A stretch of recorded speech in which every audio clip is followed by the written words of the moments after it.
You're now tuned in to The Twisted Truth with Corey Wesley, where everyday conversations take an unexpected turn. Entrepreneur, artist, author, and truth seeker, Corey Wesley is here to challenge the way we think, question the norms, and bring fresh perspectives to life, business, and beyond.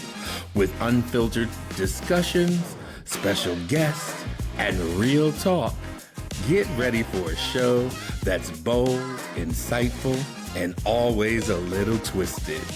Buckle up, because the truth isn't always what it seems. And now, here's your host, Corey Wesley.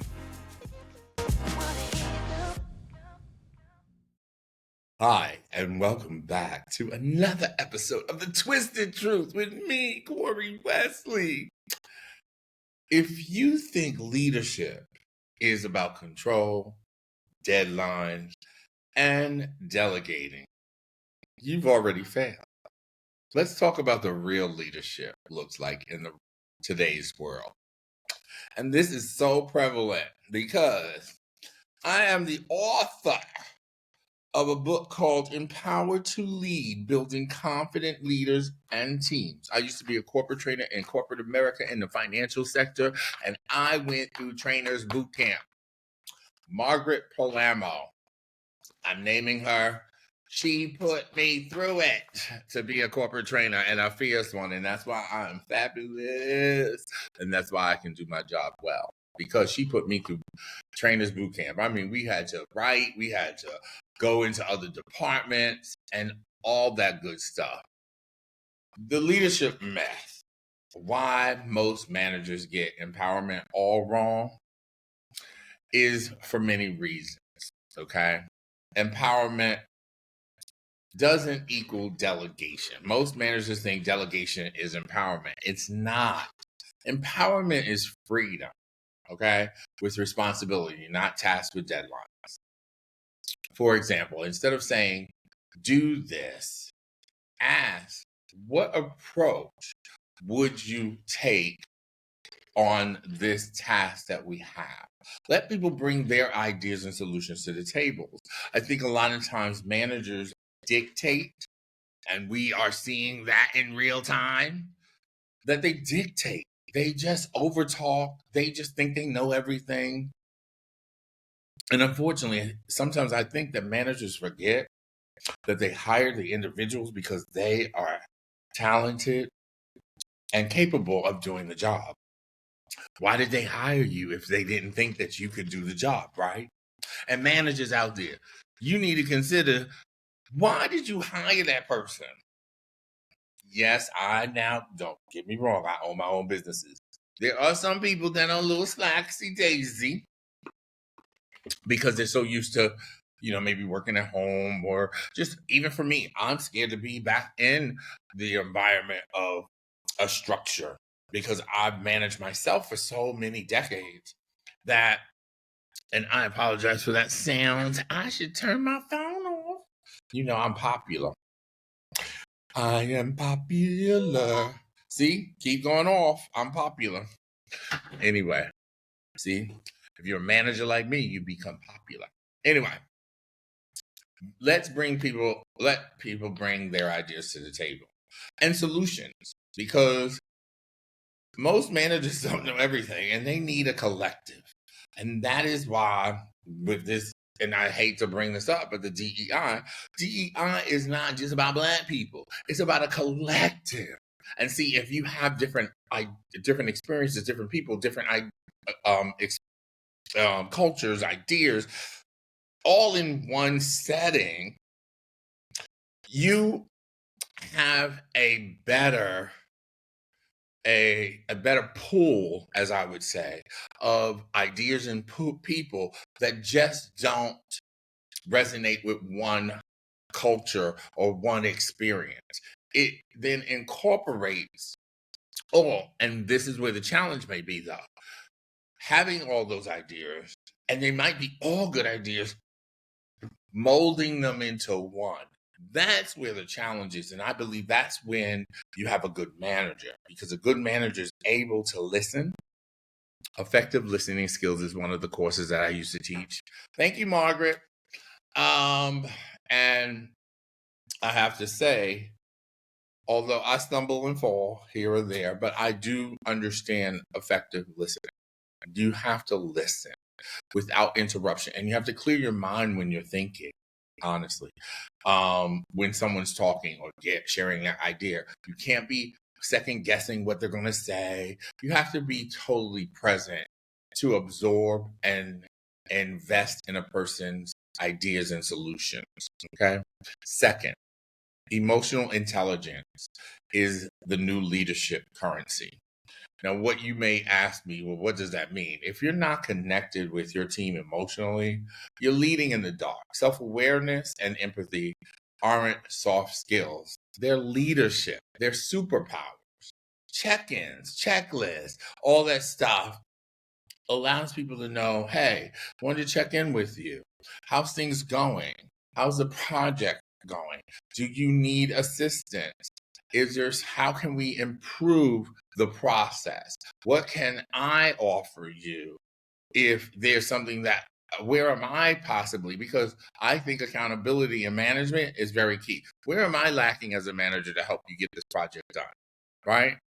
Because I think that most managers kind of just drop shit on, excuse my language, drop stuff on your desk, tell you to read it, and then they don't check.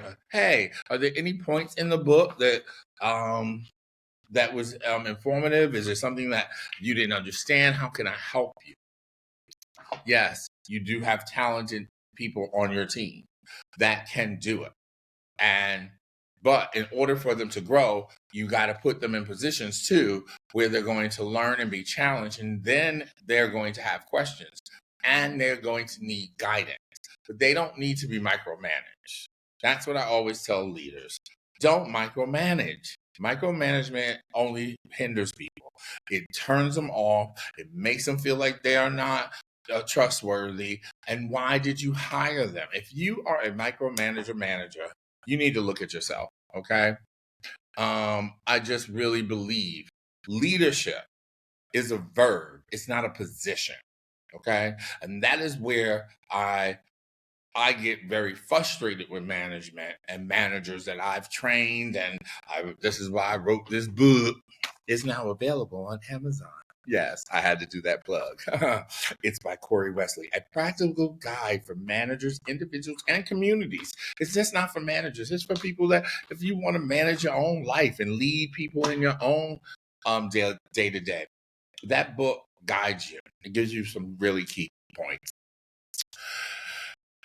The title-driven leadership is outdated. It's like I said, leadership is a verb. It's not a position. Title-driven leadership is outdated. I'll say it again and again. Title-driven leadership is outdated. Real leaders inspire without saying a word. See, I used to be the most phenomenal trainer, right? And didn't even know it until later on when I met people that I had trained. And I was just natural with it. I just thought it was me. I just had fun with it. I didn't overthink it. Just like this social media, YouTube stuff. Y'all be watching videos and stuff. And I feel like, yeah, that's good to learn, titles with hooks and things like that, or social SEO, search engine optimization, things that you might not really know. Fine. But when it comes to doing these videos, you got to be yourself. Just like a trainer, I was myself. And people loved me. But what I was doing was inspiring. But I didn't even know I was inspiring them, because later on, people were like, oh my God, you were such a fierce trainer. Oh my God, you were funny. I was hard. I hate the word ass, but I was hard. But I was also fun and jovial and had fun. Work is already boring. You're working for another person. Why can't we have fun doing it? And I would always tell my trainees, look, we're here to work, but let's have fun doing it. If you help me, I will then help you help me enjoy our environment. But people don't get that. And you have to be able to inspire people. If people only follow you because of your title, you're managing. You're not leading. Let me repeat that for those people in the back. If people only follow you Because of your title, you're managing, not leading. Influence beats authority every time.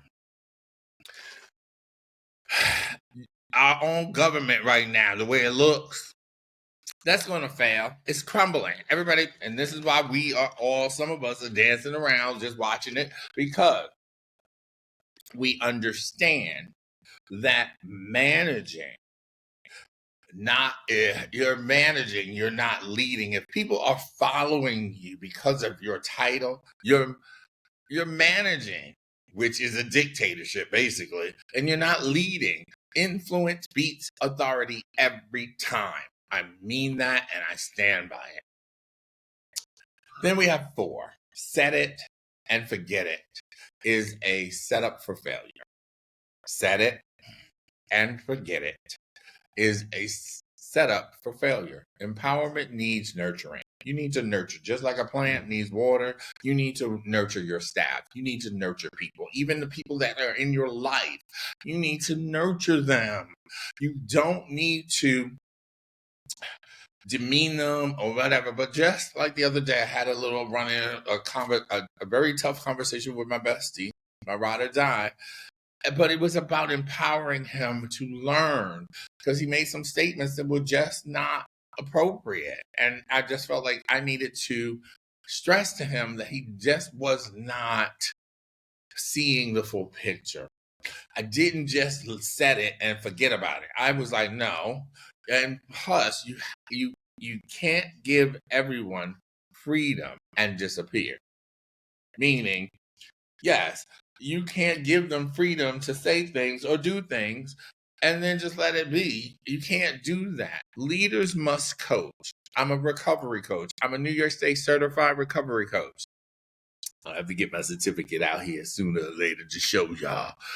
But autonomy, leaders must coach through autonomy, not ghost them. If you're in the dating world at over 50, and I'm a gay man in his 50s, trying not to be in the dating world, but if I am, I hate the people that ghost. Who likes somebody that gives you a task and then they ghost you, never checking in, never wanting to know if you're okay? That's just really uncomfortable. Then how do you want me to succeed? How are you thinking I'm going to be the best that I can be by you giving me something and then disappearing and then demanding that it be perfect, and you never checked in, never guided me? Again, leaders must coach. You got to coach people. Be available and not overbearing. It's so uncomfortable when you deal with a manager that's overbearing. Now, I've had many of them, but you also have to be able to discern who is overbearing and who is really just tough leader. Like I mentioned, Margaret, she wasn't overbearing. She was a tough leader, but in my youth, I might have said she was overbearing. But now, because I am an author of leadership and training, I was a very schooled and very good trainer. I was a very good trainer. That I'm proud to now say that I was wrong. She wasn't overbearing. She was just leading tough. But it made me tough. And it made me, like I said, I went through trainers boot camp. Okay. Old school, number 5, old school leadership is dying. Command and control is no longer sustainable. Well, it almost sounds like I'm contradicting what's happening in our current government, that command and control is not sustainable. And it looks like it's going to take over. But that's the way that whatever is happening in our current government, and that the reason why I'm using this is as an example for those that might be fearful or very concerned about, yes, it will, excuse my language, it is going to make some harsh realities and life difficult for many of us. However, it's not sustainable. Not in this day and age. It won't last. It can't last. We're educated, we're smart, we have technology, and I don't care how many executive orders are signed. The command and control is not sustainable because I said so. Just you remember when your mother said, "Oh, because I said so." No. And as you get older, and even that's the thing that I have challenges with my elders, that because I said so, uh, that don't work in 2025. And I might be talking about employees or in a business setting, but it also applies to our elders trying to educate or teach us. They are teaching us on an old school format, and then that's why we have friction. Because I said so. Okay, and you say that, as my mother would always tell me, and you say that to say what? Today's employees want meaning, not just money. Psychology safety matters more than energy. Okay, psychological, sorry. Psychological safety matters more than anything. Today's employees want meaning, not money. Number 6, leadership requires inner working. Okay, leadership requires inner work. What does that mean? You can't lead others if you're emotionally bankrupt. If you got an attitude and you hate the world and you emotional and you a negative and you a Debbie Downer, what do you think is going to happen to your team? Your whole entire team is going to be a Debbie Downer. Nobody's going to want to work. You need to heal your ego. And this is to the managers out there. Yes, you got the title. Congratulations. But that does not mean that you own and rule the world. Okay? Heal your ego, manage your triggers.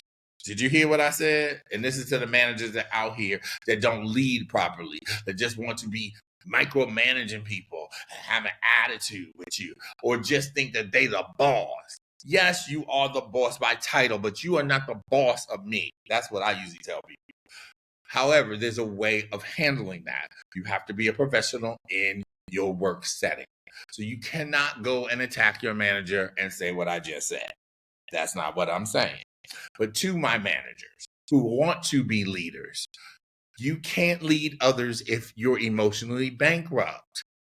You got to figure it out. Meditate. Leadership starts with leading yourself. Okay? Well, that was a tough topic, wasn't it? Remember, I wrote a book on the topic. It's called Empower to Lead. It's an easy read. Look at this. This is easy. I made big letters and fonts because I know y'all. Y'all lazy. Y'all don't want to read. This take about 30, 40 minutes to read. It's called Empower to Lead. Building Confident Leaders and Teams, a practical guide for managers, individuals, and communities, written by Wesley, now available on Amazon. It doesn't give me authority, but I was a corporate trainer for almost 20-something years. And I trained soft skills, proprietary systems on finance. I have seen how to train leaders, managers, and managers are, in my opinion, the hardest people to learn something new. Again, I will say, if you think leadership is about control, deadlines, and delegating, you've already failed. This is to my leaders out there. And we need more leaders who are compassionate, understanding, who understand that people are people. You can't micromanage people. And why did you hire them if you didn't think they could do the job? And once you deflate someone's abilities or your trust in them as being able to do their job, you've lost them. They're not coming back. And they can sit at that desk every day and not do but the bare minimum because you deflated their hopes and dreams. When someone gets a job and they're excited, they get it's been so long that I've been out of the financial world. I used to get my letter, what is an offer letter?